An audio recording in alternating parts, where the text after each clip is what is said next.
All right, people. So our next review of the day is going to be for Batman Cape Crusader. This is the second season that we're doing a review of. We did a review of the first season there, which is on YouTube. You can check it out, youtube.com, the afternoon tune there.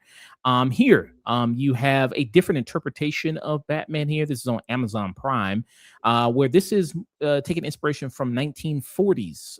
It's set in the 40s era there of Batman. I don't know what the hell this trailer is, but what the hell they're doing with that. But yeah, so it's set in kind of this 1940s era of Batman. Pretty much when Batman first came out, very low tech there. He's just a guy in a costume there with a batarang and a little simple grappling hook there. That's about it. Simple kind of tools and fighting crime there. And then him in the midst of him fighting crime, you have kind of some, different interpretation of his classic villains here. In this second season, you have like a different interpretation of the Riddler, where instead of being a guy obsessed with riddles and kind of doing that, he's a gangster. He's like a full-on kind of gangster there. You see him here just firing a Tommy gun everywhere. You still have some kind of characters who are still very similar, like Jonathan Crane, who's in this, who people might know as Scarecrow, who's still scaring the shit out of people. He's still doing that. But yeah, you still very much have kind of those kind of just different takes on the Batman villains. And then the big thing about this second season is we have a classic Batman villain in this season that he's facing off against towards the tail end of it, which is Joker, who's introduced in this. Neal, what are your thoughts on this second season of Batman Cape Crusader? So I think this second season is a pretty noticeable improvement from the first one. I think the storylines in general are just much more like focus and tailor for the noir style that Cape Crusader is going for. I don't think every decision it does from a creative standpoint totally hits, and we'll get into this later, but and I don't think this is like really top tier Batman material, to be quite honest, but at the same time, I think there's enough moments of like inspired direction and greatness to make this, I think, worth a watch, I think. What say you there, Nick? Yeah, I got to mirror a lot of what Neal is saying. I really liked this this kind of back to basics approach when it comes to Batman and animation. More often than not, the creative decisions around the different interpretations of his rogues worked for me, with one notable exception, which is how they did the Riddler in this. That was the one that I was like, yeah, this really isn't working for me. But I really like this interpretation. This feels much more confident in its storytelling and its pacing than the first season was. We get a lot more inclusion of the supporting cast and interacting with Batman. Like, this is the season where we see more of the partnership between Batman and Gordon that was only hinted at in the first season. Right. We see some more like it kind of getting closer to the classic Batman stuff. Like we see a scene where Jim Gordon there, he's drawing a sketch of the bat signal, and then like he calls Batman, and he calls him, of course, does that classic Batman thing before even the other guy finishes his sentence. He's like, all right, I already got what I need, fuck you. And hangs up, and then he crosses out the shit. He's like, man, fuck you, man. I want why would I work with you just hanging up on me, disappearing? So you have that element there of it that's kind of a classic Batman kind of thing, and then him learning to maybe even have potentially a sidekick there. We see Carrie Kelly, who's in this. And that's in episode 7 where I think it's supposed to be the Mr. Freeze episode. Yeah, I was wondering who that was going to be. I was wondering, like, is that supposed to be Mr. Freeze? So it's Mr. Zero, and like the thing is that Mr. Freeze is actually Mr. Zero was the first freezing character that Batman fought, but they renamed him to Mr. Freeze in the 60s show, and then the Freeze name stuck.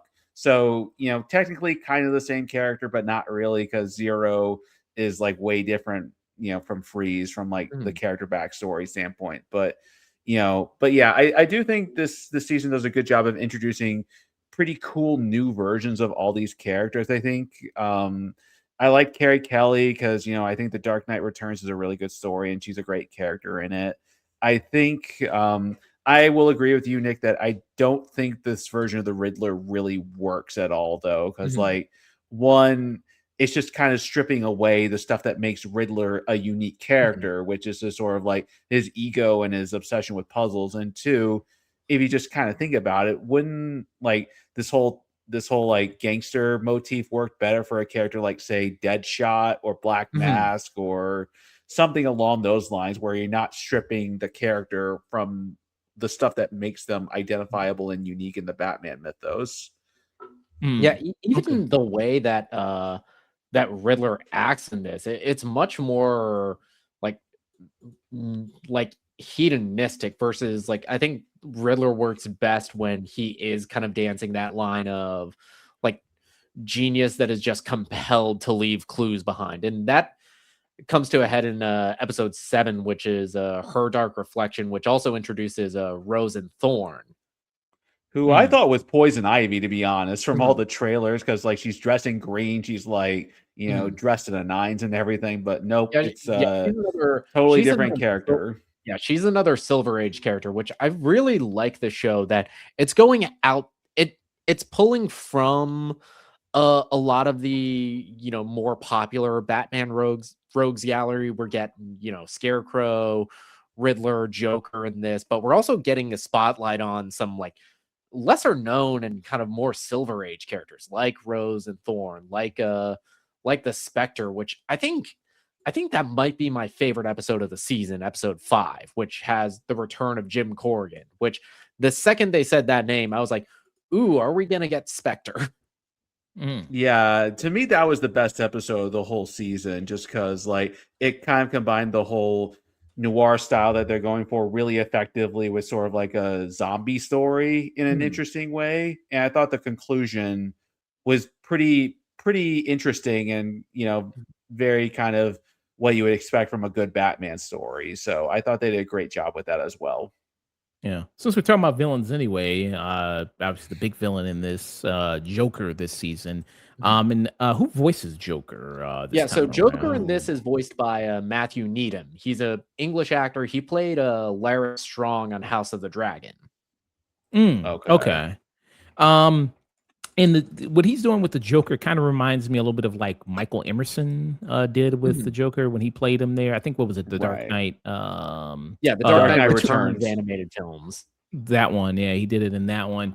Kind of a more kind of softer voice, kind of more a little slightly effeminate voice he's doing for the Joker. What did you think about the Joker in this season? I thought this Joker was pretty interesting. It's sort of like it's kind of counterintuitive in some ways because he's so humorless, and like the whole thing with him is that he doesn't laugh, and yet he's trying to do all this crazy, laughing gas stuff. But I thought it was an interesting contradiction of a character, and I thought within this kind of noir trapping, I thought it worked really well. He's an intimidating character, and he and Batman have some pretty good exchanges, I think, throughout the build up to their confrontation.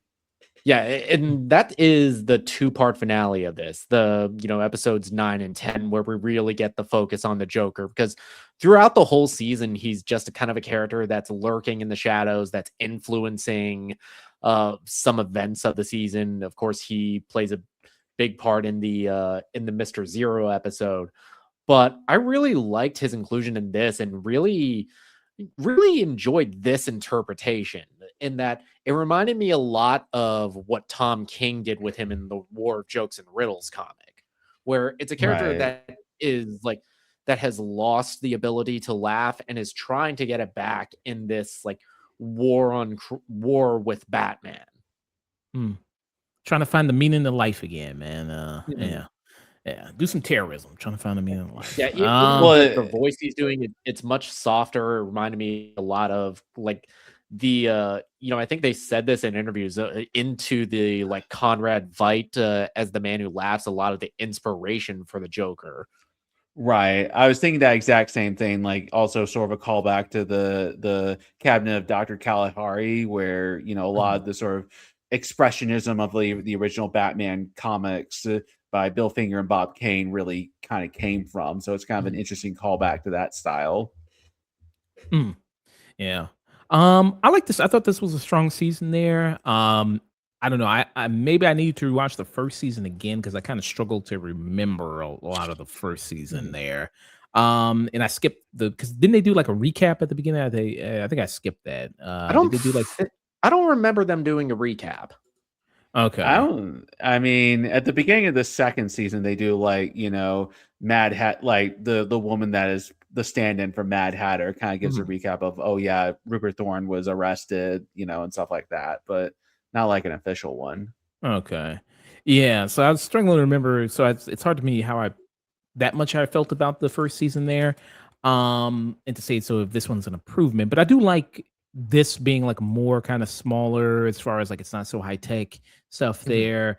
The different interpretations of the villains they have there, and like Nick said, they're pulling from all this kind of different eras of comics, and with these villains, Neal dropped some knowledge there with the whole Mr. Zero thing. So I just thought that was maybe basically their version of Mr. Freeze there. What they were doing. Basically is, but yeah. Which was again, that's a crazy kind of, again, they're pulling, they made some good lore there from the comics, and not just doing the same villains in the same ways we've seen these villains over and over again. And so I do really like that. And I think Batman in this, I think you have seen him grown from the first season. Like you said, he's not as isolated as he was there in the first season. He doesn't treat Pennyworth as much like crap as he did in the first season. No, he's much better this one. Like I remember that first season we got like little flashbacks to young Bruce, and he just knocks on Alfred's door in the middle of the night. It's like, I'm gonna make them pay, and you're going to help me. It's like, what the fuck? Man, this version of Batman, like, it definitely kind of leans on the sociopathic side because, like, there are definitely, like, he's better in this one, but there are definitely moments where he struggles to connect with people. And, I will admit, I do kind of wish that this version of Batman was a little more, like, emotionally nuanced because he's, like, so disconnected from, like, people in general in this that I just kind of wish that there was more, like, of a nuanced take on this character. And I don't disagree with you on that, but I think a point of the show is that this is a Batman that's learning to let people in, that is learning how to connect with people, especially in this season throughout his connection with Gordon and with Barbara, and his dynamic that he gets basically a team up episode in 6 with Harley Quinn, who's voiced by Jamie Chung. Yeah, I thought that was a good episode. Yeah, yeah, I thought that was also one of the better episodes, and I really like this version of Harley Quinn. I know it's it's extremely different from like the main canon version of Harley Quinn, but I like the idea that like of this character being formed outside of the influence of the Joker and how different she would be without that. And I just like this character in general, and her relationship with Renee was interesting, I thought. And it was kind of funny because they lean on the fact that she is a therapist, so she psychoanalyzes everybody. Like all the time she's dropping, you know what I mean? Oh, this person has this issue, especially because he uses her for the Dr. Crane. He's trying to hunt down Dr. Crane in it. So I thought that was kind of really good and kind of funny stuff there. But yeah, so I don't know if you've already said it, Neal. What was your strongest episode? What do you think is the best episode of this season? I think it's episode 5 with the Spectre. I thought that had the best combination of like taking the noir style, but also like doing interesting wrinkles to it. And episode 6, the team up between Batman and Harley Quinn versus the Scarecrow, I thought was a very good episode as well. What about you there, Nick? I'm leaning more towards episode 5. I feel like as far as continuing events from season 1, especially with the Corrigan character, and having it an episode that almost focused on Barbara Gordon, who's I think in an unsung MVP of this, and have that be the emotional climax of the episode. I thought that was very strong. Yeah. Okay. The climax I liked quite a bit when he's facing off against the Joker there. I like the episode with Carrie Kelly because she's just kind of adorable. I mean, she's like, I'm crime smasher, you know what I mean? Even going back to going deep cut to deep cut, having her be more inspired by the Gray Ghost than, you know, Batman or Robin. Right. Like they Bruce Timm has always got to throw in a Gray Ghost reference in any Batman project he ever does. Yeah, so I like that. I like that episode quite a bit, the Carrie Kelly episode there. And how she kind of saves him again. I like that quite a bit. And then the finale's good too. And then the fact this is 10 episodes, like a good chunk of episodes there, which is Right. pretty good. What would be you guys' final thoughts rating for Batman Cape Crusader season 2? My final thoughts are that, this may not be like absolute prime stake Batman, but this is still really good, and I think there's enough great moments to warrant, this inclusion in the Batman mythos. Not like I said, I don't really vibe with every single creative decision the show makes, but at the same time, I applaud the effort, and I think, given the troubled history of the show and how long it took to get to the screen, I think they did a good job, and I would give this a high tune in. I think this is really good Batman stuff, and I'm always down for good Batman stuff. Any Silver Age villain you would want to see in Batman Cape Crusader? What's a good one? Or just character, period, maybe? I would have liked to have seen the original version of Batwoman. That would have been kind of interesting because the version of Batwoman in the Silver Age comic is way different than Batwoman that exists currently. So that would have been kind of interesting. What's vastly different about it? Well, it's the fact that, like, if I remember this correctly, she's like Bruce Wayne's, she's Bruce Wayne's cousin and not like just a fan of his, like, like the character is currently, and they play up the whole. They make her more of a. I thought Kate Kane was Bruce's cousin in the modern comics. Okay, I may be wrong. I may be wrong about that. I apologize if I am, but she kind of looks like Daredevil, right? It's kind of like Daredevil, right? The Brave and the Bold did a version of Batwoman that was pretty fun. That was very Silver Age coded, so that would have been fun to see a reinterpretation of as well. Okay, Batwoman there. And then what was your rating? You gave it a peak or tune in? A high tune in. Not a couple noticeable flaws, but overall still good, I think. Okay. Yeah, so here she is here in Batman. Okay. Very cool there. Batman Brave and the Bold. I still got to check the show out. I hear it's fun. I hear it's really good. It's great comfort TV. Yeah. Brave and the Bold is so good. What about you there, Nick?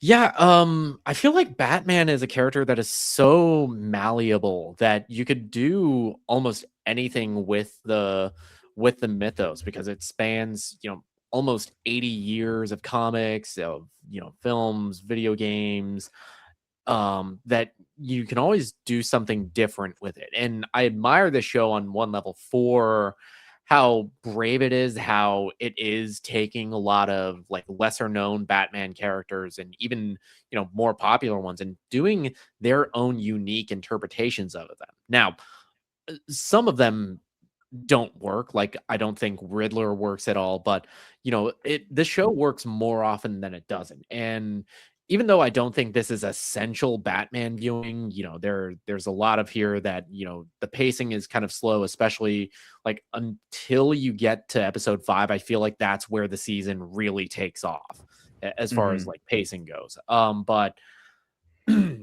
as far as like Batman media, this is one that I really enjoyed. I really liked this take on the character, really liked this take on its rogues gallery. And, they haven't announced a third season yet. I feel like hopefully we get one, because I'd like to see this version continue. And as far as a rating goes, I'd give this a strong tune in. I had a great time with this. I really liked this version of Batman. I feel like Hamish Linklater is kind of an underrated take on the character. Yeah. Even when he was announced as the voice, it was like, that wouldn't be my first choice, but I really dug what he did with the character. He dances that line of the more sociopathic side of Bruce Wayne, but one that is slowly softening as he lets more people into his circle. Yeah, I think Hamish Linklater does a very good job as Batman. I think he definitely has a very like strange take on the character in some ways because of like how disconnected he is, but it's sort of an interesting nuance that's unique to this version. And as far as this getting a third season, I am not sure that's going to happen because like DC announced that an animated show for Absolute Batman is going to be coming out, which is a huge comic book series at the time. So I have my doubts. I hope it happens, but like I don't see it, to be Brother, we're honest. about to have like 2 live action Batmans concurrently. I feel like you can spare some in animation. And also we get like an animated Batman movie like every couple years. True. Obviously I'm not writing the checks, but I guess we'll just have to see. Have they ever had 2 Batman animated shows run concurrently? Not concurrently, but like one right after the other. Or they've had Batman appear in other animated shows while ones were airing. Like one that comes to mind is like Justice League Action was airing like when Beware the Batman was on. Okay. Yeah, that is fair point on that. And before that, Kevin Conroy voiced Batman through the entirety of the DCAU, but like, he wasn't like stepping over other shows while doing that. So. Okay. Yeah, I like the season. I would hope for another third season there. I still think it's, like I said, still pull out some other characters there, still see it expand with that. For me, I would give it a tune in. Just like a regular tune in for me there. Always good to see some good Batman stuff there with that. I mean, apparently DC is like, well, this shit is all we got. We got Batman, Superman. If you want to see some other characters, well, too fucking bad. Motherfuckers keep coming back to Batman. Well, DC, great. Absolute Wonder Woman is the best book in that comic line. Just make an Absolute Wonder Woman TV show, please. I like that one. I'm kind of partial to what Jason Aaron's doing with Absolute Superman. I'm really digging what he's doing. I love Absolute Superman too. It took a little bit of time to get going, but like all 3 of those books are phenomenal. Yeah. Superman really picks up in volume 2. Speaking of Superman, did you guys want to do a review of my adventures with Superman or no? I do one. It's got 2 more episodes left, so I'll do it. Gotcha. Okay. So tune ins all around for Batman Cape Crusader there.